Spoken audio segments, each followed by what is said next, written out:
Praise the Lord. सभी मसीह भाई बहनों को जय मसीह की। आज की बाइबल रीडिंग सीरीज में हम सभी मसीह भाई बहनों का स्वागत करते हैं। आज जो है डे 63 है और परमेश्वर का धन्यवाद हो कि डे 62 बीत गए हमारे और हमने भली भांति परमेश्वर के वचन को पढ़ा है और उनमें से कुछ ना कुछ सीखा है। तो आज की रीडिंग में डे 63 जो है 63वां दिन है और इसमें हम पढ़ेंगे मरकुस की पुस्तक 9 अध्याय का 1 से 29 वचन और पुराने नियम से पढ़ेंगे गिनती की पुस्तक 31 से 33 अध्याय पढ़ेंगे। और जो नए नियम में हम पढ़ेंगे जब प्रभु यीशु मसीह पहाड़ों पे गए थे प्रार्थना करने के लिए तो उनका रूप जो है किस प्रकार परिवर्तित हो गया था। उसके बाद हम पढ़ेंगे कि परमेश्वर ने किस प्रकार दुष्टात्माग्रस्त बालक को जब चेले नहीं चंगा कर पाए थे प्रभु यीशु मसीह ने चंगा किया था और उन लोगों को बोला था, हे अविश्वासी, कब तक मैं तुम्हारे साथ रहूंगा। तो चलिए हमारे साथ निकाल लीजिए मरकुस की पुस्तक 9 अध्याय का 1 से 29 वचन। उसने उनसे कहा, मैं तुमसे सच कहता हूँ कि जो यहाँ खड़े हैं उनमें से कोई कोई ऐसे हैं कि जब तक परमेश्वर के राज्य को सामर्थ्य सहित आता हुआ ना देख लें तब तक मृत्यु का स्वाद ना चखेंगे। प्रभु यीशु मसीह ने ऐसे उनसे कहा। फिर यीशु का रूपांतरण। 6 दिन के बाद यीशु ने पतरस और याकूब और यूहन्ना को साथ लिया और एकांत में किसी ऊंचे पहाड़ पर ले गए और उनके सामने उनका रूप बदल गया और वस्त्र ऐसे चमकने लगे कि यहाँ तक कि उज्जवल हुआ कि पृथ्वी पर कोई धोबी भी वैसा उज्जवल नहीं कर सकता। ऐसे उनके कपड़े सफ़ेद हो गए और उन्हें मूसा के साथ एलिय्याह दिखाई दिया। वे यीशु के साथ बातें कर रहे थे। इस प्रकार पतरस ने उत्तर दिया, हे रब्बी, हमारा यहाँ रहना अच्छा नहीं है, इसलिए हम 3 मंडप बनाए, एक मूसा के लिए, एक एलिय्याह के लिए और एक आपके लिए। क्योंकि वह जानता ना था कि क्या उत्तर दे, इसलिए कि वे बहुत डर गए थे। तब एकाएक बादल छा गया उनके ऊपर और बोला कि ये मेरा प्रिय पुत्र है और इनकी सुनो। 7 में एकाएक बादल ने उन्हें छा लिया और उस बादल में से यह शब्द निकला, यह मेरा प्रिय पुत्र है, इसकी सुनो।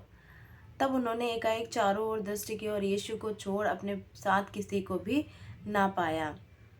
फिर पहाड़ से उतरते समय उसने उन्हें आज्ञा दी कि जब तक मनुष्य का पुत्र मरे हुओं में से जी ना उठे ये बातें किसी को भी ना बताना। प्रभु यीशु मसीह के साथ जो चीज़ें ऊपर हुई थी कि किस प्रकार प्रभु यीशु मसीह का रूप परिवर्तित हुआ था और चेलों को एलिय्याह मूसा दिखाई दिए थे बातें करते हुए, और फिर आकाशवाणी हुई, क्या सुनाई दिया उन्हें, इन सारी चीज़ों के बारे में प्रभु यीशु मसीह ने अपने चेलों को बोला कि इन्हें कुछ भी मत बताना बाहर जाके। कब तक? जब तक वो मुर्दों में से जिलाया ना जाए, तब तक कुछ भी नहीं बताना किसी को। उसके बाद हम पढ़ेंगे 14 से दुष्टात्माग्रस्त बालक को चंगा करना। इसमें जब परमेश्वर, हम थोड़ा सा बताते हैं, जब वह चेलों के पास आया तो देखो उनके चारों ओर एक बड़ी भीड़। जब वो प्रार्थना करके ऊपर से नीचे आया चेलों के पास, फिर क्या देखते हैं कि इनके पास कितनी सारी भीड़ जो है इकट्ठी हुई है। फिर वो पूछते हैं कि यहाँ क्या हो रहा है। फिर एक जन्म का बच्चा था जिस पे दुष्टात्मा ग्रसित था। उसके पिता ने कहा कि हे रब्बी, हमने इनको बोला था कि हमारे बच्चे को ठीक करें, फिर वो चंगे नहीं कर पाए। फिर परमेश्वर कहते हैं कि हे अविश्वासियों, हम कब तक तुम्हारे साथ रहेंगे। और फिर प्रभु यीशु मसीह उनसे बातें करने लगते हैं कि ये इसको क्या हुआ है, ये कब से है, ये सारी चीज़ें पूछते हैं। तब उसके पिता बताते हैं कि ये जो है दुष्टात्मा बच्चे के हमारे जन्म से है, बचपन से है, और ये बचपन से इसे मारने के लिए कभी पानी में तो कभी आग में ढकेलती रहती है। और यहाँ पे फिर वो बच्चे का पिता उस प्रभु यीशु मसीह से कहते हैं, प्रभु यदि तू कुछ कर सकता है तो कर। यहाँ पे बहुत अच्छी परमेश्वर बात करते हैं और हमें अपने जीवन में वो बात ज़रूर परखने की ज़रूरत है। क्या हम उस विश्वास को रखते हैं जो प्रभु यीशु मसीह ने उनसे कहा, और उन्होंने तुरंत उस बात को क्षमा मांगा कि हाँ, ये हमने गलत किया, उस बात को अंगीकार किया। तो आज हम अपने आप को ज़रूर जांचेंगे कि अगर हमारे अंदर वो चीज़ है तो हम प्रभु को अंगीकार करेंगे, प्रभु से बोलेंगे कि हमारे विश्वास को और दृढ़ कर बना। तो चलिए हम पढ़ते हैं यहाँ पे हम 23 वचन पढ़ेंगे। यीशु ने उससे कहा, यदि तू कर सकता है, ऊपर उसके पिता कहते हैं यदि तू कुछ कर सकता है तो कर। यीशु ने उससे कहा, यदि तू कर सकता है, ये क्या बात है? विश्वास करने वालों के लिए सब कुछ संभव है।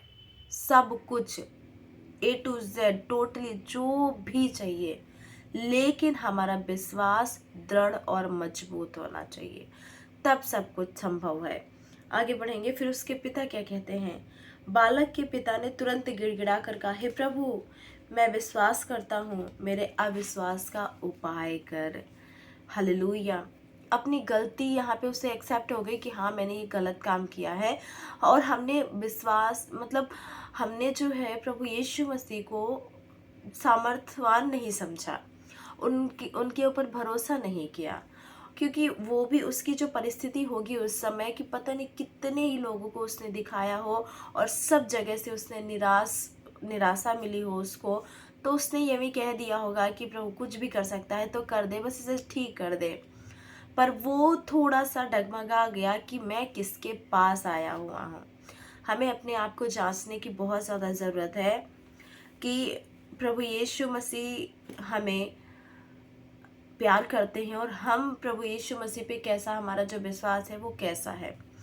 लास्ट वचन पढ़ेंगे इसमें, 28 और 29 पढ़ेंगे। तब वह घर में आया और उसके चेलों ने एकांत में उससे पूछा, हम उसे क्यों ना निकाल सकें? उसने उनसे कहा, यह जाति बिना प्रार्थना किसी उपाय से नहीं निकलती। दुष्ट आत्मा जो है, अगर हमारा प्रार्थना का जीवन नहीं है तो हमारे जीवन से नहीं जा सकती है, और हम बिना प्रार्थना के उसे नहीं निकाल पाते, क्योंकि प्रार्थना वो आग है जिससे वो डरती है। तो चलिए हमारे साथ निकाल लीजिए पुराने नियम की पुस्तक गिनती की पुस्तक का 31 अध्याय। पुराने नियम की पुस्तक गिनती की पुस्तक 31 अध्याय। इसमें मिद्यानियों से बदला लेना। इजराइली और मिद्यानियों की लड़ाई हुई, फिर मिद्यानियों से इजराइलियों ने बदला लिया।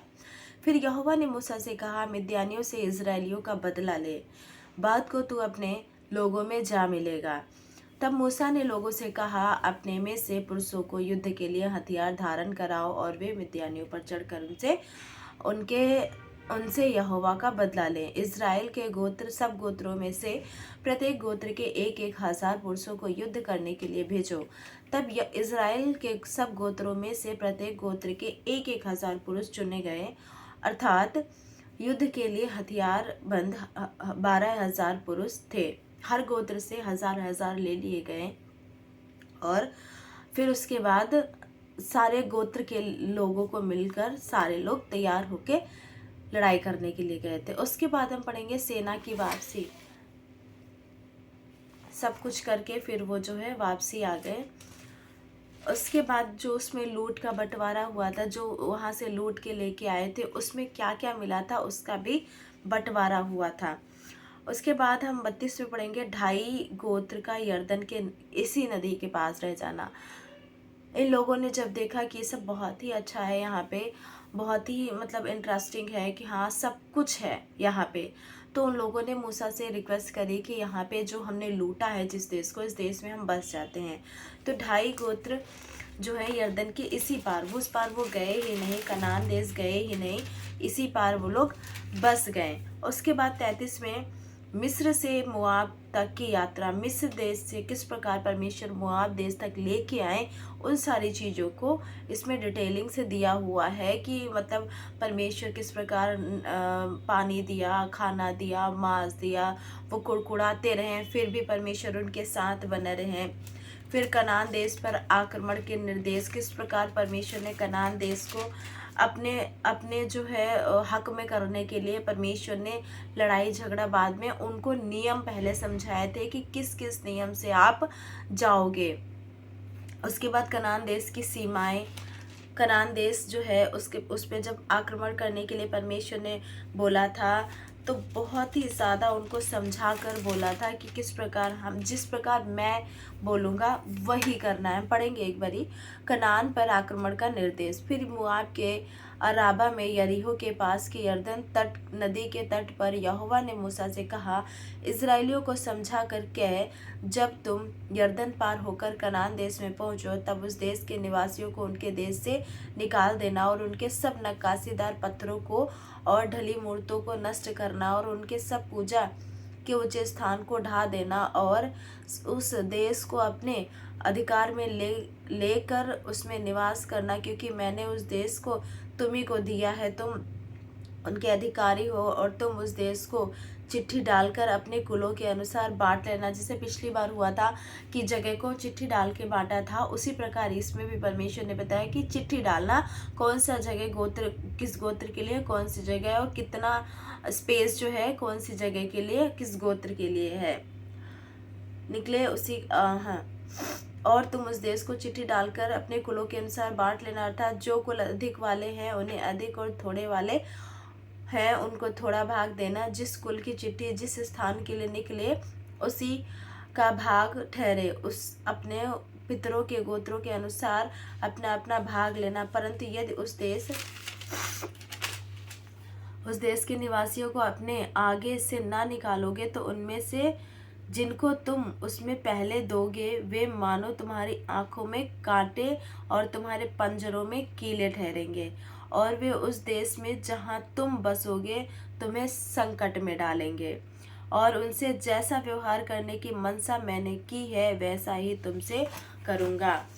यहाँ पे परमेश्वर ने बोला ना कि जब हम कनान देश में जाएंगे, लोग जब एंट्री करेंगे, तो वहाँ जितने भी लोग हैं उनको पूरी तरीके से खदेड़ना है। ऐसा नहीं है कि हमने 4 को खदेड़ दिया और 2 को रख लिया। फिर परमेश्वर ने बोला है यहाँ पे कि जिस प्रकार मैंने उनसे व्यवहार करने के लिए सोचा है, अगर उसमें से एक को भी रख लोगे तो सेम व्यवहार जो है प्रभु यीशु मसीह हमारे साथ भी करेगा। हम इस बात से सीखते हैं कि हम जैसे संसार में रहते हैं, अब संसारिक लोग हैं और हम हैं। संसार में रहना तो लाजमी है, हम संसार के हैं तो संसार में ही रहेंगे, लेकिन इस संसार में रहने के बावजूद हमें अलग रहना है, हमें परमेश्वर के साथ रहना है। संसार में है लेकिन संसार के नहीं, हम प्रभु यीशु मसीह के हैं। तो इसी प्रकार वहाँ खदेड़ने के लिए बोला था, और यहाँ हमें अपने आप को सेपरेट रखना, परमेश्वर के आग से कवच से जो है अपने आप को घेर के रखना है, क्योंकि प्रभु यीशु मसीह ही जो हमें संसार से अलग कर सकता है। और हमें उनकी रीतियों से उनकी जो चालें हैं उनकी चाल से अपनी चालों को अलग रखना है। हमें उनके जैसा नहीं बनना है, हमें संसार के सदृश नहीं बनना है, उनसे अलग रहना है। तो ये सारी चीज़ें हमने देखा है, और परमेश्वर का धन्यवाद हो। कल मिलते हैं आगे की वीडियो डे 64 में, उसमें हम कुछ चीज़ें सीखेंगे। तो खुदा का धन्यवाद हो आज के दिन के लिए। आप सभी को परमेश्वर बहुत आशीष दे और मुझे भी दे, और परमेश्वर हमेशा आप सभी के साथ बना रहे। हर घुटना झुके, हर जुबान परमेश्वर का अंगीकार करे। तो सभी को जय मसीह की। परमेश्वर आप सभी को बहुत आशीष दे। आमीन।